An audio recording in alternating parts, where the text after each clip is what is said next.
Hi, it's Leanne from Beam, and today I wanted to talk a little bit about body confidence.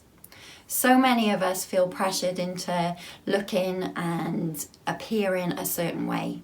In fact, it doesn't take long for you to scroll social media or to scroll any kind of news channels or magazines before you see articles, adverts telling you how to look a certain way in order to be happier.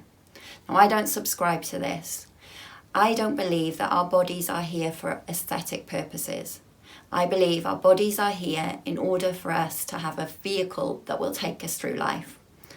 Unfortunately, no matter what, the body you've got is the body that you'll have until the day you die.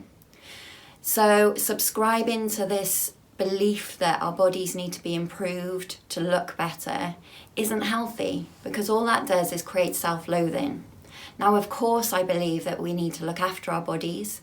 If you were given a car that you had to drive till the day you die and you constantly kicked it and gave it the wrong fuel, eventually that car is going to break down.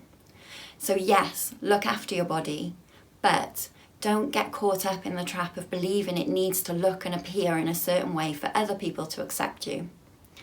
The best way I know of starting to accept your body is by doing body gratitudes. As I said, we can get caught up in believing that our body is purely aesthetic, but that's not the case. So you might indeed hate your bingo wings, but those arms have enabled you to give hugs to the people you love most on the world. So instead of focusing on the bingo wings, tell yourself, I'm grateful for these arms that have enabled me to hug whoever it is that you've enjoyed hugging. Your legs may, in your eyes, be too big or too skinny, but those legs have carried you to some really exciting places. So tell yourself, I'm grateful that my legs have enabled me to travel to such exciting destinations. You may be a mother and find that your stomach has now become wobbly.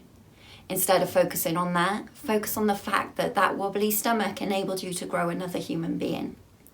The more you can extend gratitude for the functionality of your body, the more you start to appreciate it as a vehicle. It's a really powerful technique. Give it a go. Let me know how you get on. And remember, your body is amazing.